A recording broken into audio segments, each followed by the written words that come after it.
우리에게 주신 하나님 말씀 보도록 하겠습니다. 마태복음 6장 22절에서 24절 말씀 봅니다. 같이 한번 읽도록 하겠습니다. 눈은 몸의 등불이니 그러므로 내 눈이 성하면 온몸이 밝을 것이요 눈이 나쁘면 온몸이 어두울 것이니 그러므로 내게 있는 빛이 어두우면 그 어둠이 얼마나 더하겠느냐. 한 사람이 두 주인을 섬기지 못할 것이 혹 이를 미워하고 저를 사랑하거나 혹 이를 중히 여기고 저를 경히 여김이라. 너희가 하나님과 재물을 겸하여 섬기지 못하느니라. 아멘. 잠깐 기도하겠습니다. 살아계신 하나님 감사합니다. 오늘도 우리에게 성령의 충만함을 더하여 주옵소서. 우리의 눈을 열어 주옵소서. 눈을 온전케 하여 주옵소서. 그래서 온몸을 밝히는 눈이 되게 하여 주옵소서. 성령께서 우리 안에 우리 성도들이 정말 그 하나님의 말씀에 눈이 열려서 이 광야의 길에서 우리가 흔들리지 아니하며 드러나고 보이는 것에 우리가 넘어지지 않도록 인도하여 주옵소서. 예수 그리스도의 이름으로 기도드리옵나이다. 아멘. 오늘은 어린이 주일이고 또 하나님 말씀 앞에서 우리가 늘 서야 되는 날입니다. 우리가 어린아이를 하나님께서 사랑하시는 이유는 어린아이가 순진하기 때문이 아니라고 말씀드렸습니다. 우리는 자꾸 이렇게 어린아이는 순진하고 밝고 이렇게 생각하지만 사실 어린아이가 가지고 있는 가장 중요한 것은 연약함이죠. 힘이 없는 거예요. 그래서 어린아이는 부모를 의지하지 않으면 안 되는 거잖아요. 마찬가지예요. 하나님 앞에서 우리에게 어린아이가 되라고 하는 것은 하나님만 전적으로 의지하는 자의 자리에 서 있으라는 뜻입니다. 그렇기 때문에 또 우리가 우리 어린아이들을 바라보면서 그렇게 저와 여러분들이 사랑하고 돌봐주고 섬겨줘야 되는 거예요. 그게 교회의 모습입니다. 그래서 오늘도 우리가 어린이주의를 이렇게 지나가면서 우리에게 허락한 이 어린아이에 대해서 우리가 정말 마음을 갖고 이들을 기도해주고 사랑해야 될 줄 믿습니다. 오늘은 눈이 나쁘면 온몸이 어두울 것이다 라는 말씀을 통해서 우리가 지난주에 의해서 왜 눈이 성해야 온몸이 밝다고 말씀하시는지 그 내용을 알아보도록 하겠습니다. 우리가 지난주 내용을 잠깐 돌아보면 우리가 보는 이 눈은 그저 나타난 사물을 인식하는 단계에 머물러 있으면 안 된다고 말씀드렸죠. 우리가 인생을 살아가면서 우리의 눈이 맛보고 체험하고 들음으로써 보는 호라오의 단계에 이르러야 한다고 말씀드렸습니다. 성경은 그렇게 저와 여러분들이 들음으로 볼 수 있게 만들어주는 것을 하나님의 은혜의 선물인 믿음이다 라고 말씀하고 계세요. 히브리서 11장 1절에서 3절 한번 봐보세요. 같이 한번 읽어보겠습니다. 믿음은 바라는 것들의 실상이요 보이지 않는 것들의 증거니 선진들이 이로써 증거를 얻었느니라. 믿음으로 모든 세계가 하나님의 말씀으로 지어진 줄을 우리가 아나니 보이는 것은 나타난 것으로 말미암아 된 것이 아니니라. 아멘. 오늘 믿음은 우리가 바라고 보이지 않는 어떤 것들의 실체와 표적을 정확하게 파악시켜주는 거라고 말씀하고 계십니다. 그러니까 우리가 이렇게 눈으로 보고 있는, 인식하고 있는 것들은 사실 어떤 것의 존재를 설명해주기 위해 있는 것들이라는 거예요. 여기 있는 이 꽃도 저와 여러분들이 보고 있는 이 빛도 뭔가를 설명하기 위해서 존재하는 거지 그것 자체로만 있는 게 아니라는 것입니다. 그런데 우리가 실은 보는 눈은 그냥 있는 것으로밖에 못 보잖아요. 그죠? 꽃이면 꽃으로밖에 못 보고 저 햇빛은 햇빛으로밖에 못 보죠. 그것들이 담고 설명해주고 있는 어떤 것은 볼 수가 없는 거예요. 그게 유한한 인간의 한계란 말입니다. 그런데 그것이 안에 담고 있는 진짜 그 진리의 내용, 이 꽃이 담고 있는 그 진리의 내용을 풀어서 가르쳐주는 게 믿음이라는 거예요. 그러니까 믿음이 없으면 그걸 알 수 있을까요? 없을까요? 없습니다. 사람이 아무리 사색하고 철학을 해보고 고민을 해보고 하는 것도 다 어디에 발판을 두고 생각을 하죠? 여러분 인간은요 없는 것을 알 수는 없어요. 뭔가를 생각하고 발전을 시키려면 그것도 다 있는 것에 기반을 두고 생각을 하는 거죠. 그러니까 저와 여러분들이 결국은 어떤 것을 파악하고 이치를 깨닫는 것도 우리가 경험하고 느껴본 거 안에서 아는 거예요. 그것을 벗어날 수 있는 인간은 하나도 없단 말이에요. 그럼 믿음은 뭡니까? 우리가 경험해 보지 못한, 알 수 없는 그것의 존재를 확인시켜 주는 거예요.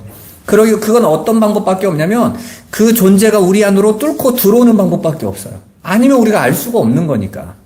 이 세상의 것으로는 전혀 볼 수 없고 느낄 수 없는 거기 때문에 그 존재가 직접 와야 되는 거예요. 그래서 예수님이 말씀하신 거예요. 내가 왔다라고 하는 거예요. 왜? 그전에 너희가 알 수가 없으니까. 그 하나님 나라를 설명해 주시기 위해서 성전도 지어놓고 하나님을 설명하시기 위해서 율법도 줬고 이 천지 만물을 다 줬는데 그걸로 깨달을 자가 하나도 없었다고 그러잖아요. 왜? 그걸로는 깨달을 수 있는 게 아니니까. 그런데 하나님께서 믿음을 주면 그 믿음의 눈을 선물로 받은 자들은 그 실체를 정확하게 파악하는 거예요. 그렇도록 하나님께서 주시는 그 믿음을 하나님의 은혜의 선물이라고 말하는 것입니다. 그러니까 고승들 이런 분들처럼 훌륭하게 수행을 하면 인간계에서는 대단하지만 그래도 결국 그것도 인간의 한계에 묶이고 못 나간다라는 거예요. 그것을 뚫고 들어오시는 하나님이 우리 안으로 가르쳐 주시지 않으면 안 되는데 그걸 믿음 이렇게 말합니다. 그렇게 믿음이 정말 우리에게 보여주는 그 실상은 하나님이신 거예요. 그러니까 믿음은 하나님 그분을 온전히 설명해서 보여주는 거거든요. 그리고 그것이 정말 마음을 가진 자들만이 이웃에게 그걸 줄 수 있는 거예요. 더 이상 그들은 이렇게 나타나고 보여지는 거 안에 걸려들지 않고 거기에 묶이지 않고 그 다음을 보는 것입니다. 여러분들이 사람 인생을 살아가다가 실망하는 이유가 뭡니까? 대부분 절망할 때가, 내가 이 사람은 정말 내가 보기에는 괜찮은 사람인 줄 알았더니 어느 날 그 사람이 가지고 있는 실체, 이제 늘 겉으로 봤을 때 몰랐다가 계속 알아가다 보니까 실망할 때가 있잖아요. 그런데 그런 실망이 여러분 마음에 어떻습니까? 굉장히 절망스럽고 모든 것들을 그냥 공허하게 만들잖아요.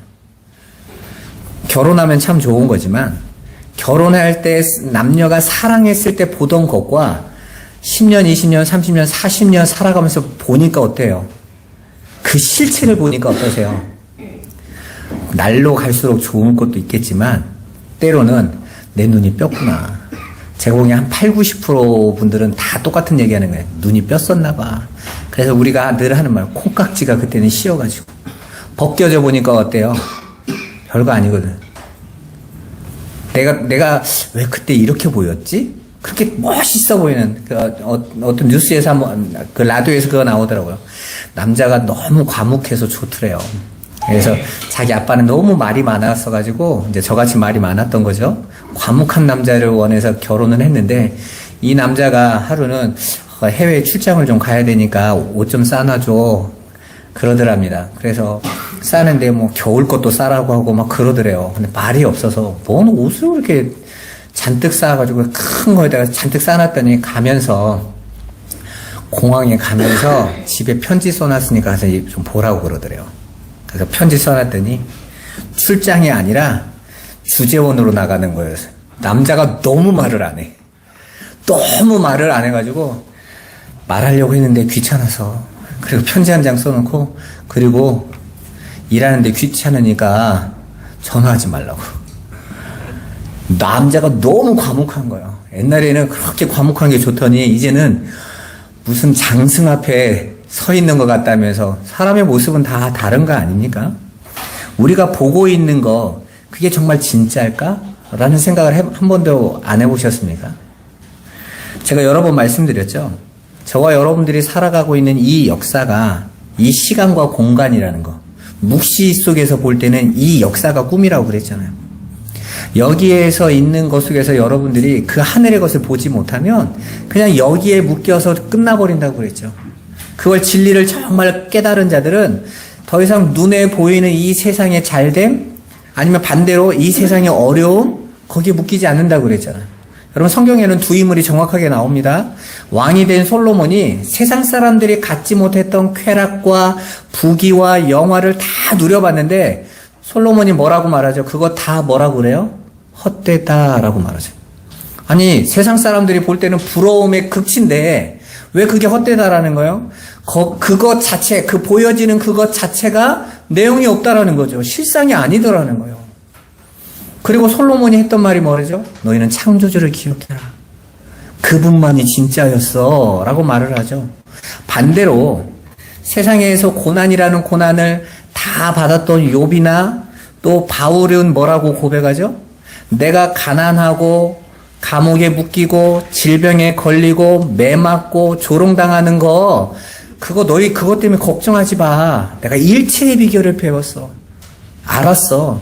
이게 진짜가 아니더라고 라고 말을 하잖아.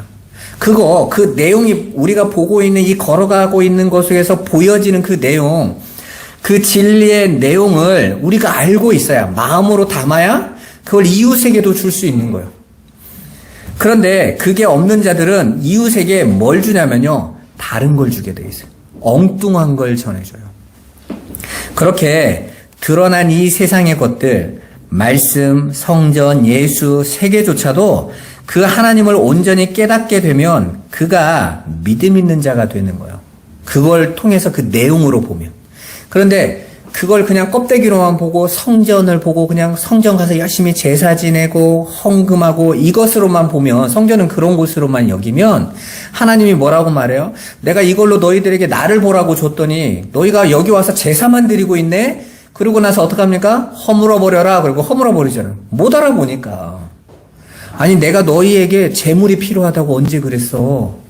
내가 너희에게 돈이 필요하다고 언제 그랬어? 금과 은도 내 거고 너희가 가져오는 그 재물도 다 내 건데 내가 그거 없어서 너희한테 구걸하는 건 신이야? 이렇게 말하지 않습니까? 내가 너희에게 진리를 가르치려고 하고 있는데 너희가 전혀 못 알아보네? 그런 것으로 믿음을 증거하는 게 아니란 말이에요. 그래서 믿음의 증거가 우리 눈에 보이는 것으로 판별될 수 없다라고 히브리서 기자는 지금 말하고 있는 것입니다. 그런데 우리는 성도들의 삶에서 자꾸 믿음의 증거를 찾으려고 해요. 그것도 보여지는 걸로, 드러나는 걸로. 그래서 저 사람이 성공하는 거, 그리고 저 문을 살짝 열어야 저 문이 안 흔들려요. 밖에 창문이 열려 있어서.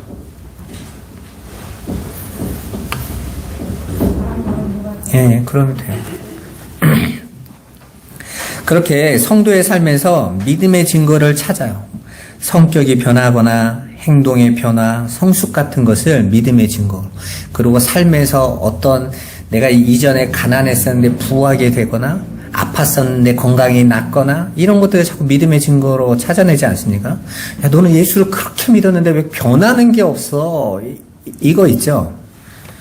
여러분, 변하고 안 변하고가 믿음의 증거가 아니다라는 거예요, 여러분. 믿음은 우리에게 보이지 않는 그 하나님, 하늘의 것을 보게 해주는. 제가 그 유튜브에서 찬양, 우리 틀면 찬양 나오잖아요. 거기 댓글에 어떤 17살짜리 학생이 그 기도를 올렸더라고요. 하나님 앞에 기도하는, 하나님 제가 정신병원을 지금 벌써 5번째 가고 있어요. 저는 이제 하나님을 믿은 지 5개월밖에 안 됐어요. 근데 저는 하나님이 계심이 너무 믿어져요. 그러고 나서 뭐라고 말하냐면, 하나님, 내가 하나님을 온전히 믿을 수 있게 해주세요. 정말 하나님만 의지할 수 있게 해주세요. 그리고 내가 더 이상은 정신병원에 가지 않아도 되게 해주세요. 그 아이가 이제 공부의 스트레스로 이제 병원을 계속 들락날락 하는 거죠. 근데 자신이 그걸 통해서, 아, 나는 안 되는 거구나, 라고 깨닫고, 거기에서 하나님의 말씀을 깨달았으면 그게 은혜 아닙니까? 그리고 정말 하나님을 의지할 수 있는 자가 된 거예요.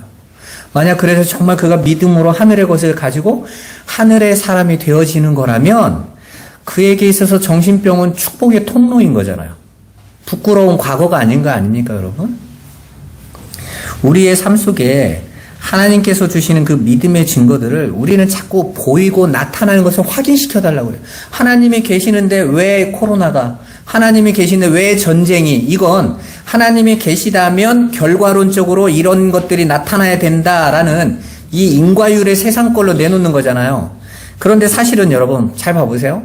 어떤 결과를 우리가 인식할 수 있도록 도출해낼 수 있는 것을 우리가 믿음이라고 합니까? 그건 과학인 거죠, 과학. 과학은 실험의 결과에 딱 맞게 그것만 적용되어지면 그대로 나와야 되는 거죠. 그래서 많은 분들이 성경에서 기도를 이만큼만 하면 이런 응답이 온다라는 과학적인 내용을 그걸 신앙인 줄 알아요. 그렇게 우리가 보고 있는 것은 믿음을 빙자한 과학을 요구하고 있는 거예요. 과학은 믿음이 아닙니다, 여러분. 내가 이걸 하면 인과율적으로 이렇게 나타난다. 그건 믿음이 아닌 거예요. 그런데 대부분 성도들이 그걸 믿음으로 착각하고 살아갑니다. 그래서 믿음은 눈에 보이는 것으로 어떻게 증명해낼 수가 없는 거예요. 예수님께서 계셨어요?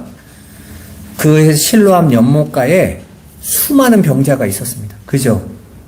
그런데 그들은 그 연못 안으로 들어가면 병이 낫는다라고 여기고 다 기다리고 있어요. 근데 예수님이 오셔서 거기서 38년 된 병자 앞으로 가서 그를 일으키셨어요.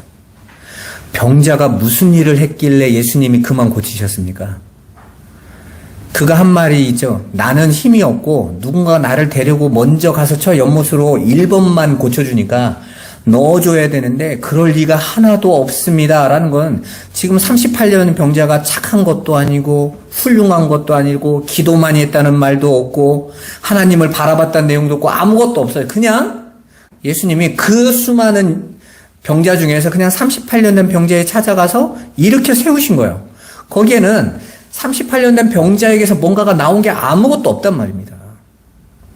그렇게 믿음은 하나님이 택한 자기 백성들 안에 일방적으로 값없이 찾아오시는 거예요.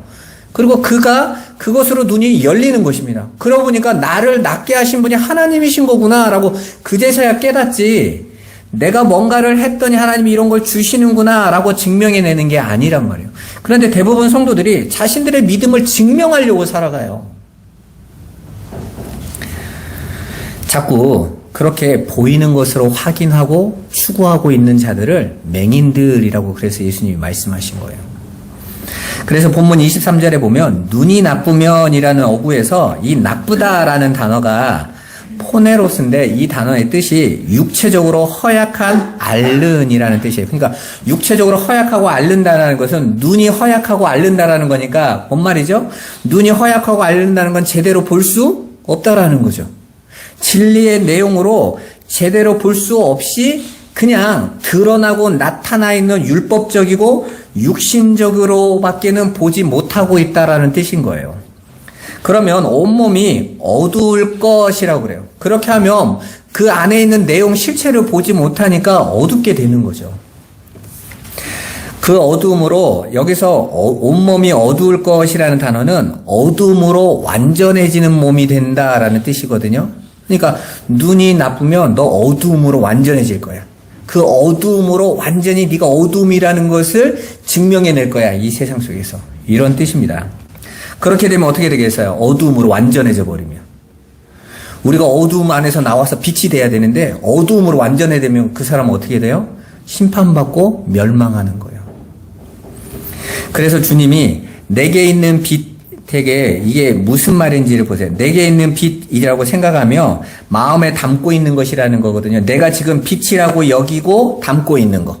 바리새인들이 지금 자신들이 하고 있는 것은 빛의 일이라고, 빛의 열매를 맺는 이 삶이라고 살아가고 있죠. 그리고 나는 지금 빛을 드러내고 있는 삶이라고 생각하고 있단 말이에요. 그러면서 그 빛을 전하는 것, 그걸 가르치는 거잖아요. 라고 여기면서 빛을 전하고 있는데, 그런데 그 빛이 어두움이라면, 네가 빛이라고 알고 있는 것이 어두움이라면, 율법이라면 그 어두움이 얼마나 심한 어두움이겠느냐라는 뜻이거든요. 그러니까 이런 거예요. 내가 가지고 있는 게 이게 진리야. 이런 거 있죠. 한국교회에 수많은 진리를 선포하는 목회자들이 나왔어요. 특히 어떤 단체를 만들고 이런 분 보면 순복음 같은 경우는 삼박자 축복, 이게 진짜 진리다. 이게 순복음인 거잖아요. 그들에게 있어서. 그러면서 또 어떤 분은 방언으로 해야 된다. 어떤 분은 신비 병 낫는다. 어떤 분들은 율법을 더 따라가야 된다. 어떤 분은 구약을 지켜야 된다. 이러면서 가잖아요. 그리고 그들은 거기에 묶여서 그게 진리라고. 전도만이 모든 거다. 이래가지고 그것만이 진리라고 막 하고 그게 빛이라고 선언해요. 그게 어두움이면 어떻게 되겠냐는 거예요. 그럼 어디로 더 가겠어요? 어두움으로 더 열심히 달려가겠죠. 마치 바리새인들이 율법의 빛의 일이라고 여기고 자기들은 빛을 가지고 있고 자기는 눈을 뜨고 있다고 여기고 그걸 계속 주장하고 그것만을 따라가. 심지어는 그게 빛이 아니라고 가르치고 있는 예수만 죽이면 되니까 예수를 죽여버렸어. 왜? 내가 빛이니까. 이 빛을 반대하는 자는 다 대적하는 거니까. 오히려 진리 참 빛을 죽여버리더라는 거예요. 그리고 그들이 나타나고 있는 그 빛이 정말 빛인지 아닌지 확인해 보라는 뜻이거든요. 왜냐하면 그 빛을 담고 있는 껍데기인 그릇만 보고 바리새인들이 목숨 걸고 지켰던 게 성전이거든요. 근데 성전은 그릇이었던 거예요. 그 안에 담고 있는 아버지 진리의 내용으로 못 보면 그냥 성전은 그냥 건물에 불과한 거예요. 그래서 예수님이 어떻게 합니까? 허물어 버려라 그러죠. 심지어는 성전 대신 자신의 몸조차도 어떻게 해요? 허물어라 그러잖아요. 너희가 이 성전을 허물면 내가 사흘 만에 다시 세울게 그러셨죠. 그러면 예수라는 그 육의 성전은 어떻게 돼야 돼요? 허물어져야 되고 정말 허물어진 거예요. 그래서 그 요한이 이렇게 설명하죠. 이건 성전된 자신의 몸을 가리킴이라. 그 말은 이 성전 허물어져야 돼. 육의 성전도 허물어지는데 건물의 성전이라고 안 허물어지겠어요? 돌 하나도 도리에 남지 않고 다 허물어 버릴 거다. 왜? 이제는 진리 내용으로 올 거니까. 내 백성 안으로 들어올 거니까. 그래서 그 진리, 그 빛이 정말 그 안으로 들어온 자들은 더 이상 누가 가르쳐서가 아니라 진리가 너희를 가르칠 거야. 인도하실 거야. 라고 말씀하고 계시지 않습니까? 그런데 엉뚱한 걸 빛이라고 여기고 가면 어떻게 되는 거예요? 이 시대의 기독교가 그런 거예요. 어떤 분이 뭔가를 하나를 깨달았다는 분이 제일 무서워요, 요즘은. 하나만 계속 주장하는 사람. 이거 하나만 찾고 그걸 가지고 거기다 막 증거라고 갖다가 얘기하면 당황스러워요. 이번 주에도 어떤 목사님이 저보고 막 받은 것들을 막 얘기하시는데 제가 그래서 저보고 그러다가 복음을 깨달으면 황 목사도 이렇게 될 수 있다고 그래서 제가 대놓고 얘기했어요. 그렇게 되고 싶은 마음이 없다니까요. 그랬더니 내 말을 이렇게 안 듣는 인간이 역사상의 처음이라고 맨날 그러거든요. 그래서 아니 가시던 길 좋게 가세요. 제가 욕은 안 하잖아요. 근데 제가 가고 있는 길을 이해 못 하시잖아요. 그러니까 복음의 결론 이런 얘기에 옛날에는 참 좋아했던 말이거든요. 결론 내야 되는데. 하나님이 결론이세요. 그분이 하신다니까요. 그런데 자신들이 가지고 있는 게 빛이라고 여기고 가는데 그게 어둠이면 어떻게 되겠어요? 심각한 거 아닙니까, 여러분? 그렇게 잘못 착각하고 있는 것인지 잘 살펴보고 짐작하고 확인해보고 기도하고 가야만 되는 것입니다. 정작 봐야 할 것은 보지 못하고 겉의 것, 껍데기만을 그냥 에이도 한다고 그랬죠. 그냥 이 꽃의 그 모습 그대로 그냥 에이도 해버리면 어떻게 돼요?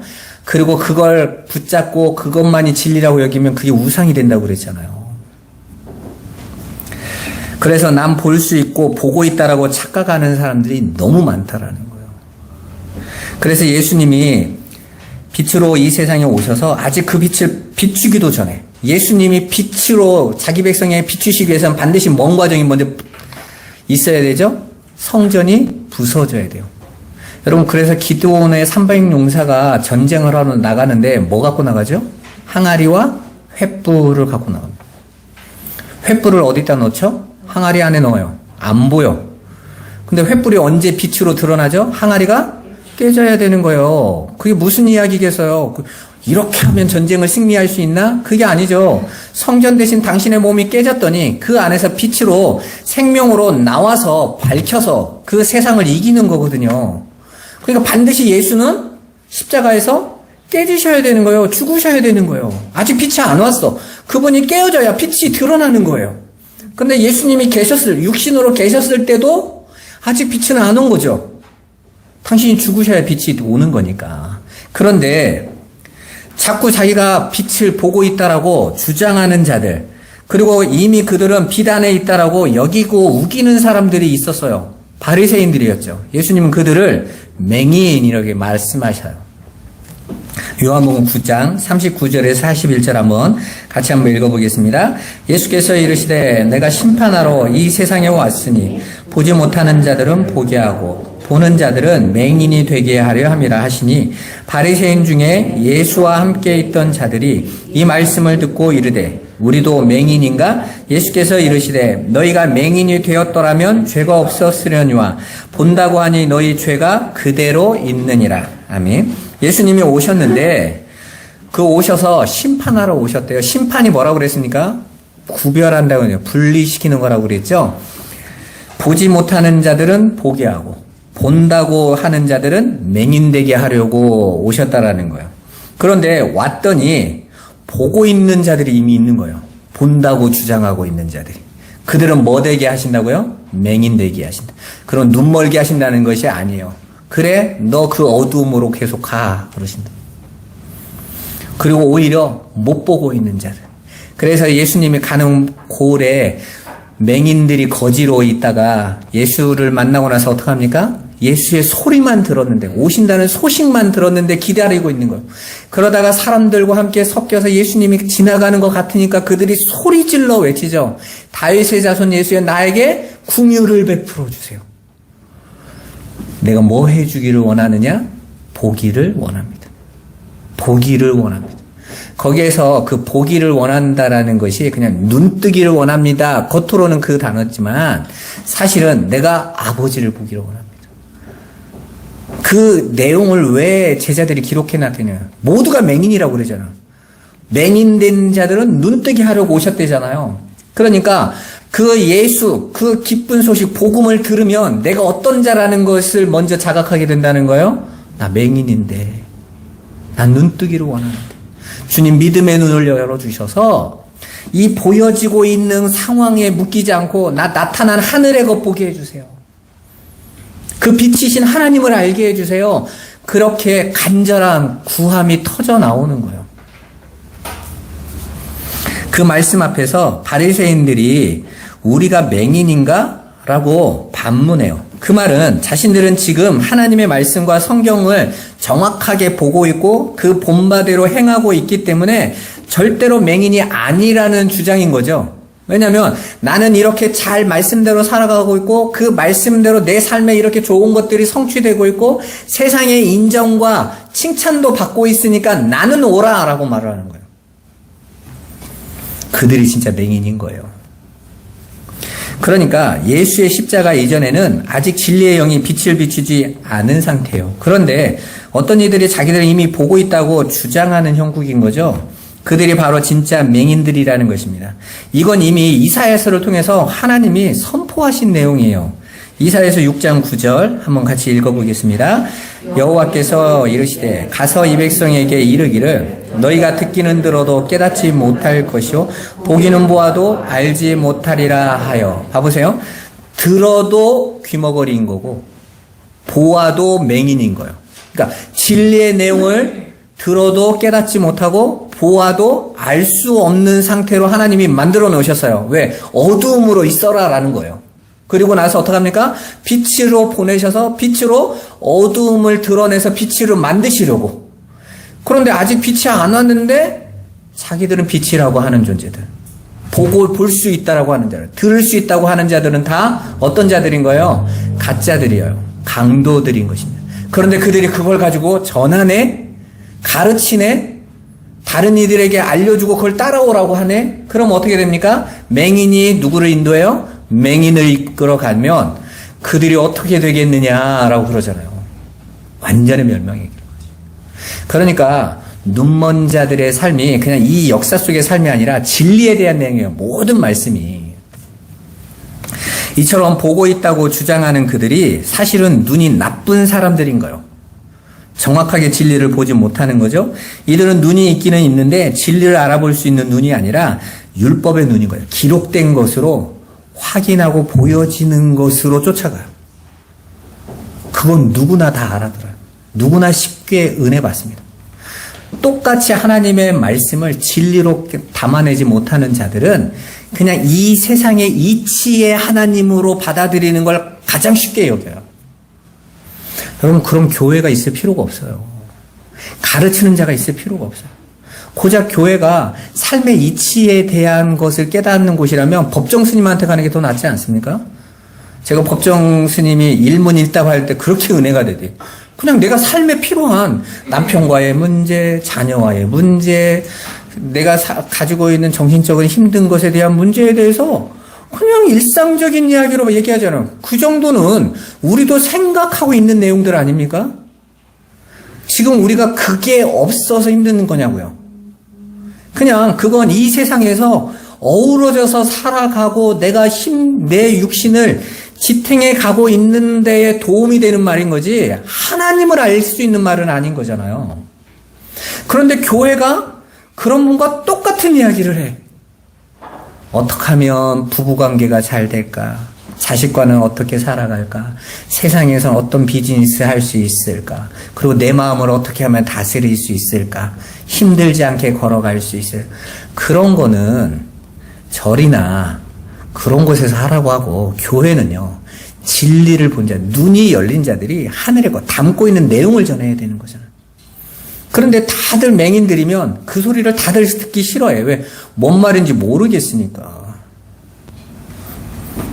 처음에 제가 이 이야기를 했더니 나가시는 분이 그런 얘기가 하더라고요. 뭔 말하는지 하나도 모르겠다. 어쩔 수 있겠어요? 저도 뭔 말인지 몰랐다가 알게 돼서 너무 좋아서 막 정신없이 말을 했지만, 여러분, 진리의 내용을 보지 않으면 교회는 있을 필요가 없어요. 그냥 열심히 와서 기도해. 기도하면 주셔. 더 많이 기도해. 더 많이 주셔. 금식하면서 기도해. 팍팍 쏟아주셔. 이런 게 하면 쉽게 하고, 그런 교회는 더 열심을 낼 수 있어요.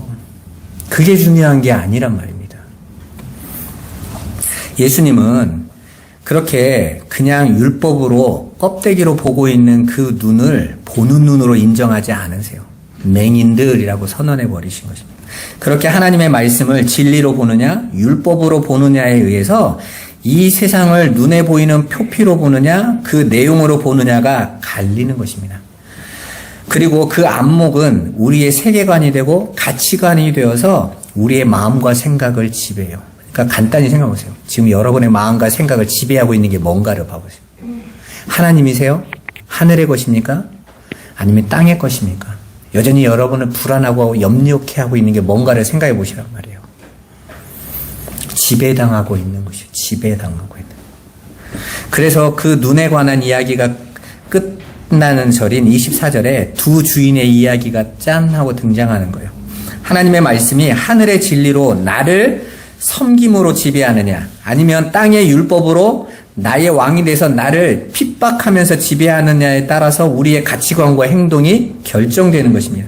그러니까 예수를 믿는데 섬기는 하나님의 아들로서의 하나님 앞에 나가고 있는 자와 그 하나님을 율법에 매어서 두렵고 무서운 신, 말 안 들으면 심판하고 말 잘 들으면 떡고물을 주는 신으로 여기고 그 앞에서 섬기는 종으로서 살아가느냐는 다른 거예요. 여러분, 하나님 나라의 다스림은, 하나님 나라의 통치는 섬김의 통치라고 그랬죠. 큰 자가 작은 자를 섬겨요. 그러면 하나님 나라에서 가장 큰 자는 누구죠? 하나님이실 거 아니에요. 그러면 그 하나님은 자기 백성을 어떻게 통치하신다고요? 섬기면서 통치해요. 그런데 이 땅의 통치는 어떻습니까? 강한 자가 약한 자를 지배하는 통치잖아요. 우리는 그 강한 자가 약한 자를 지배하는 통치의 세계관 속에 있던 사람들이에요. 그러니까 하나님이 나보다 힘센 자라고 여기면 그때부터 하나님을 어떻게 하려고 하죠? 굴종하고 내가 저분보다 힘이 약하니까 그분 앞에서 종처럼 섬기면서 어떻게 하면 저 사람의 비율을 잘 맞춰서 상을 받을 수 있을까? 떡고물을 받을 수 있을까? 저 비율을 맞출 수 있을까? 이렇게 신앙생활을 한다니까요. 그건 좋은 신앙이 아니에요.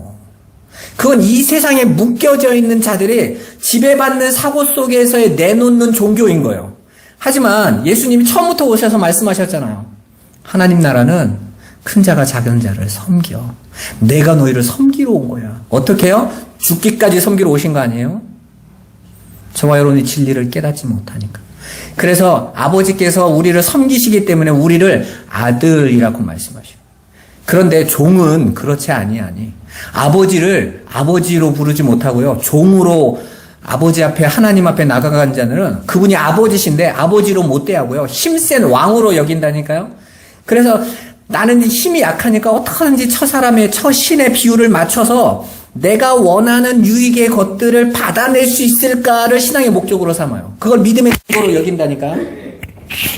그러면 어떻게 되는 겁니까? 신앙이 수고하고 무거운 짐이 되는 거예요. 어쩔 수 없이 하는 거죠. 왜? 처양반이 힘이 세니까 말 안 들으면 혼날 것 같은 거죠. 사실 저도 거의 40년을 그렇게 신앙생활했어요. 그렇게 배웠으니까. 저는 초등학교 때 2학년 때 교회를 갔는데 교회에서 애들끼리 막 떠들잖아요. 우리 선생님들은 형태가 너같이 떠들면 지옥 간다 그러는 거예요. 입을 멈추죠. 왜? 지옥 갈까봐. 그런데 그건 내가 그 하나님이 좋아서 말씀을 듣고 싶어서 멈춘 게 아니라 무서운 거예요. 우리는 어렸을 때 하나님을 어떻게 하냐면 심판과 상급의 하나님으로 자꾸 애들에게 가르쳐줘요.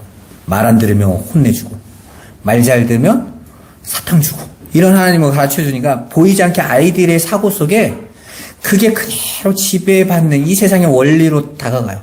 그 신앙이 전혀 안 자랍니다. 두려움인 거죠. 항상. 그래서 내가 이제 어느 정도 힘이 생겨서 그 하나님의 도움이 없어도 될 것 같으면 도망가 버리는 거예요. 왜? 내가 더 이상 그 종 되기 싫은 거죠. 오히려 사람들은 그걸 해방인 줄 알아요. 아니요. 진리의 말씀으로 못 배웠기 때문에 엉터리로 신앙생활을 해서 그런 거라니까요. 여러분 봐보세요. 예수님께서 이 24절에 뭐라고 말하냐면 말씀이 진리로 우리의 주인이 되면 우리는 그 주인의 섬김을 받아서 하늘의 보화를 알아봐요. 그 주인이 어떻게 섬기냐면 뭐가 하늘의 보화고 뭐가 진짜 가치 있는 삶인지 그리고 그 주인이 그 아버지께서 우리에게 만들어 놓으신 그 하늘의 세계를 가르쳐 주세요. 섬김으로. 그러면 그걸 깨달은 자들은 그걸 마음에 담으며 그 소망을 가지고 하늘의 보화를 담고 살아가요. 그런데 그 말씀이 땅의 율법으로 우리에게 오면 그 율법이 주인이 돼서 우리는 그 율법의 종이 되어지는 거예요. 안 지키면 벌받아. 그게 율법 아닙니까? 안 지키면 벌받아. 몇 미터를 나가면 징계받아. 심판받아. 이거죠. 예수님께서 안식일에 손 마른 자들을 마른 자로 고치셨더니 바리새인들이 득달같이 달려와서 뭐라고 말합니까? 안식일에 왜 일했냐는 거죠. 주인이 왔는데 주인이 와서 하늘의 섬김으로 생명 없는 자에게 생명을 주셨는데 거기에 대한 건 못 보고 법으로만 갖고 있는 자들은 왜 이래? 그러고 있는 그 율법의 종이 되어서 그 주인을 수고하고 무거운 짐을 지고 섬기는 자로 살아가면서 거기에서 자신의 가치 있는 것 불사르게 내놓는 삶을 땅의 보물을 쌓게 되는 거예요. 그런데 그렇게 자신을 태워서 자신의 유익을 스스로 챙겨 가져야만 하는 이 인과율의 세상에서 그렇게 살아가면 한 발자국도 빠져나갈 수 없는 것입니다, 여러분. 그래서 한 사람이 두 주인을 섬기지 못한다라고 말해요. 이 말을 직역하면 두 주인을 함께 섬길 수 있는 존재는 아무도 없다라는 거예요. 하나를 섬기고 있으면 하나는 섬기지 않고 있는 거예요.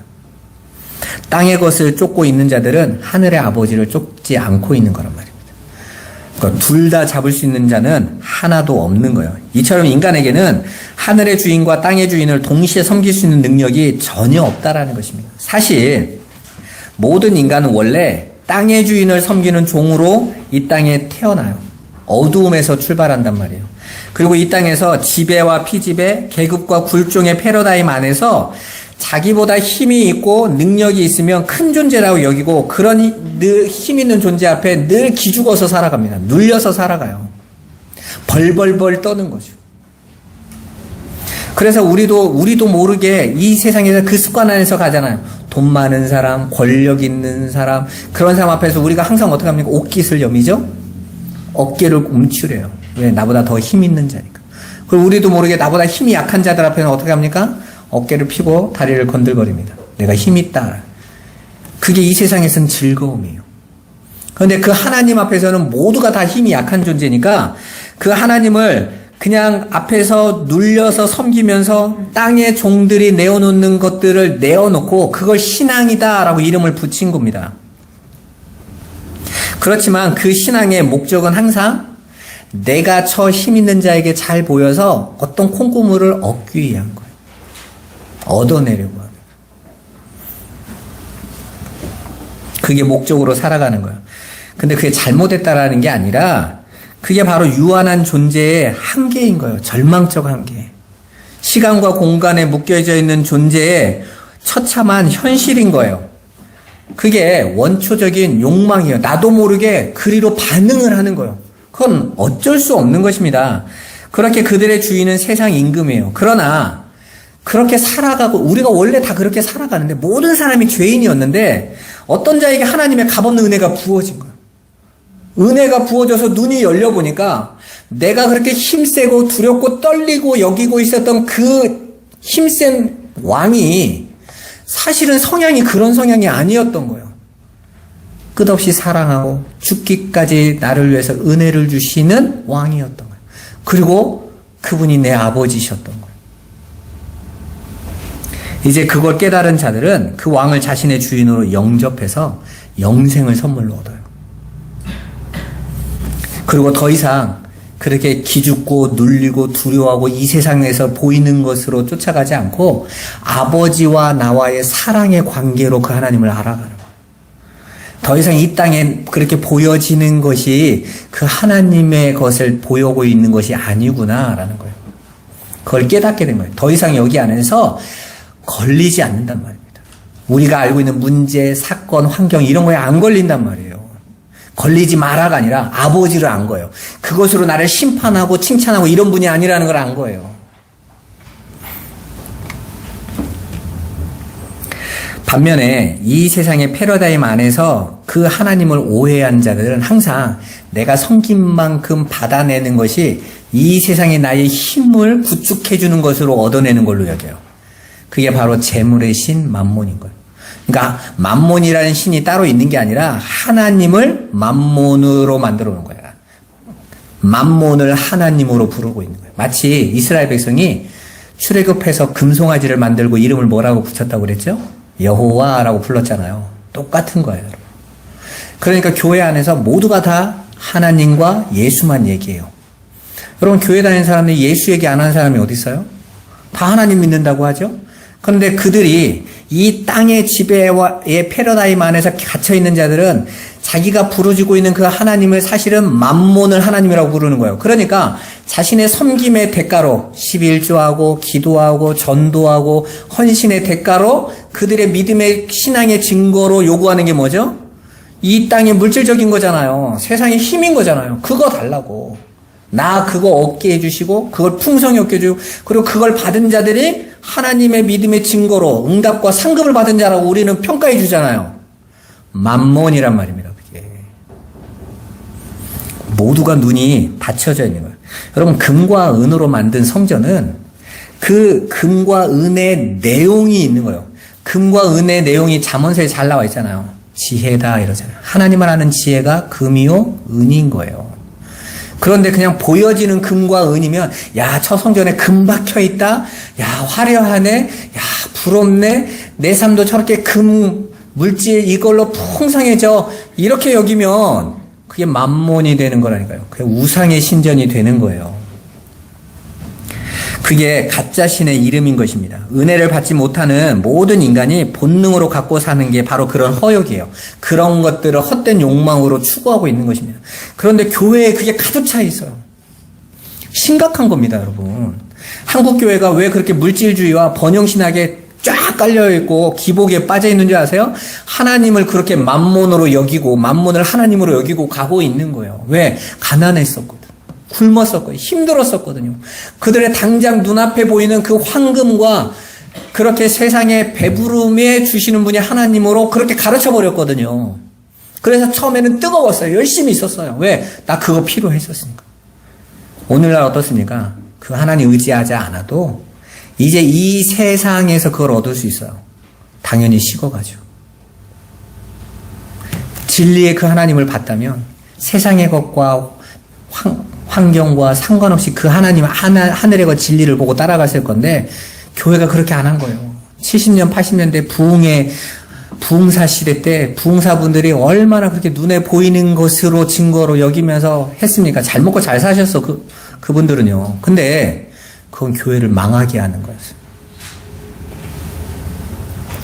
거기에 한국 사람들이 가지고 있는 특유의 열정, 그걸 얻어내기 위한 새벽부터 잠도 안 자고 부르짖고 가고 얻어내기 위한 것들. 그러다가 어느 전 세계 어디에도 없는 딱 맞는 경제 개발이 일어나가지고 집이 그냥 초가집 하나 잡고 있었는데 거기가 개발이 되면서 하루아침에 그냥 부자가 되고 이런 사람들이 있잖아요. 하나님이 이렇게 주셨다라고. 그 사람들이 증거라고 들고 나온 거예요. 교회가 어지러워진 거죠. 진리가 뭔지 보여지는 것으로만 그 믿음의 증거라고 나타나면서 온 거예요. 큰 교회가 세워지고 이제는 아무도 진리에 대해 관심이 없어요. 맹인인 것도 몰라요. 그냥 내가 눈 보고 있는 이 시력 좋으면 그냥 좋은 건 줄 알고 살아가는 거죠. 여러분, 멸망이 눈앞에 있는 겁니다. 심판을 두려워해야 되는 거예요. 우리는 오히려 그러한 시대에 하나님, 나도 그렇게 지금 가고 있는 그 세대에 내 눈이 뺏겨가지고 혼란스러워서 어지러워서 나 정말 하나님을 못 찾고 있어요. 하나님 이 어두운 내 눈을 열어주세요. 진리로 보게 해주세요. 하늘의 것을 알게, 아버지 알고 싶습니다. 그렇게 가야 되는 거예요. 사실은 소경 바디메오의 그 외침이 내가 보기를 원합니다. 눈 뜨기를 원합니다. 나 좀 보게 해주세요. 라는 그 부르짖음이 오늘날 저와 여러분들이 새벽마다 날마다 구해야 되는 내용인 거예요. 자신의 의지로 선함을 추구해 스스로 하나님같이 되겠다라고 생각하는 뿌리 깊은 원죄의 욕망 안에 있는 나를 보게 되어야 됩니다. 그러니까 만문은 다른 것이 아니라 하나님을 이 물질적 세상의 세계관으로 조작해버리고 그런 분을 하나님이라고 우리가 이름을 만들어버리면 그것이 바로 만몬신인 거예요. 그래서 오늘 예수님께서 하나님과 물질을 같이 섬길 수 없다라는 말은 이 재물이라는 단어가 만모나스거든요. 거기서 나온 이 재물이라는 단어가 money예요, 영어로. 그러니까 이것은요, 그 재물은 곧 신의 이름인 것입니다. 그러니까 너희가 하나님을 이 땅의 것, 육의 것으로 보여지고 나타나는 것으로 보상하는 분을 하나님이라고 여기면 너희가 그걸 재물로 섬기고 있는 거야, 하나님을 재물로. 근데 두 주인을 섬길 수 있는 존재는 하나도 없어.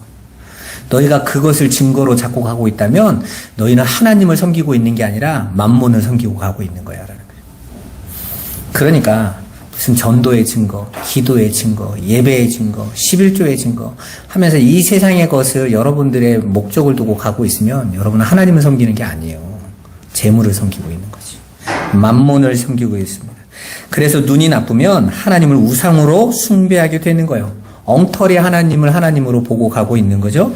그래서 우리는 하나님의 말씀을 진리로 보는 눈이 열리기를 정말 간구해야 돼요. 이래도 기도할 이유가 없습니까? 어떤 분이 저한테 고백하니, 목사님 저는 기도 제목이 없어요. 남편도 잘하고 자식도 문제 없고 저도 뭐 걱정거리가 없고요. 그러면 기도할 게 없어요. 누가 그런 거 기도하래요? 정작 내 눈이 그런 거에 어두워져 가지고 하나님에게 전혀 관심 없다. 진짜 위기는 그건 건데. 아버지가 필요 없고 아버지께 구할 것도 없다라는 것 자체가 아버지 없어도 난 잘 살고 있어요 라는 거잖아요. 그건 반대로 말하면 나는 세상에 어두움 안에서 완전히 갇혀있다는 말과 똑같은 거잖아요. 빛을 보지 못하고 있는 거니까. 그럼 진짜 기도해야죠. 그 아버지 내 눈을 열어달라. 나는 왜 하나님의 말씀이 안 들리고 나는 왜 아버지께서 주신 그 하나님의 뜻이 깨달아지지 않고 그것으로 내가 이 세상과 이것이 전혀 안 보여서 그냥 문제 오면 문제에 흔들리고 사건이 터지면 사건에 넘어지고 왜 이럴까요, 하나님? 진리를 보게 해주세요.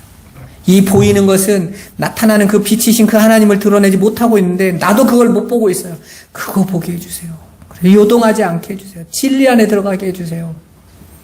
정말 기도할 게 산더미 같은데 기도할 내용이 없다라는 게 얼마나 우스운 이야기입니까? 자신이 못 보고 있는 건 못 깨달았고. 결론을 말씀드리겠습니다. 여러분의 눈이 열리도록 기도하세요.